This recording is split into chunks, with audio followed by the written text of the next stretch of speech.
చెట్ల మీదకి వెళ్లి కళ్ళు తీసేవాళ్ళు ఒకానొకప్పుడు ఈ ప్రపంచాన్నే పాలించిన రాజులు ఉంటే చాలా మంది నమ్మరు. మరి అసలు ఏం జరిగింది? తియాస్ అంటే ఎవరో చెప్పమంటారా? మీకు ఈ చెట్ల మీద ఎక్కి కళ్ళు తీసేవాళ్ళు, తియాస్ అనేవాళ్ళు కళ్ళు తీసేవాళ్ళు ఎవరు? రాజులు.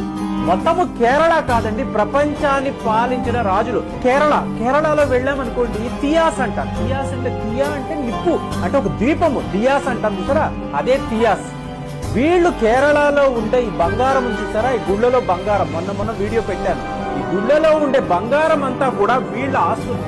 వీళ్ళు ప్రపంచమంతా వ్యాపారాలు చేశారు, ఎన్నో దేశాలను వీళ్ళు పాలించారు. వీళ్ళు ఈ బంగారాన్ని వీళ్ళు ఎక్కడికక్కడ భారతదేశంలోకి తీసుకొచ్చి గుళ్ళలో, అంటే ఇవే వాలెట్స్ అండి, అప్పట్లో బ్యాంకింగ్ వ్యవస్థ లేదు కాబట్టి గుళ్ళలోనే బంగారాన్ని వీళ్ళందరూ కూడా దాచేవాడు. సో ఇవాళ తియాస్ అంటే ఎవరో చెప్పమంటారా? మీకు ఈ చెట్ల మీద ఎక్కి కళ్ళు తీసేవాళ్ళు, తియాస్ అనేవాళ్ళు కళ్ళు తీసేవాళ్ళు ఎవరు? రాజులు. మొత్తము కేరళ కాదండి, ప్రపంచాన్ని పాలించిన రాజులు. ఎవరో ఒక మిత్రుడు నాకు ఒక మెసేజ్ పెట్టారు, అయ్యా నేను పలానా సామాజిక వర్గానికి చెందిన వాడిని, మీరు చెప్తున్న దాన్ని బట్టి చూస్తే చాలా మంది అంటారు పరశురాముడు మా వంశస్థుడే అంట కదా, సో మేము ఈ మొత్తము కేరళను అప్పట్లో పాలించే వాళ్ళమంట కదా, మరి ఎందుకు మా సామాజిక వర్గం ఇప్పుడు ఇలా ఉంది అంటే మీరు ఒక్కసారి తియాస్ గురించి చదవండి, మీకు తెలుస్తుంది.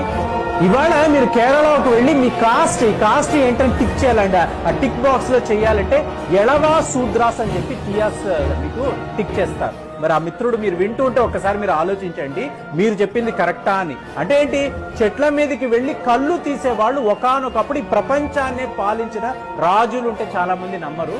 మరి అసలు ఏం జరిగింది?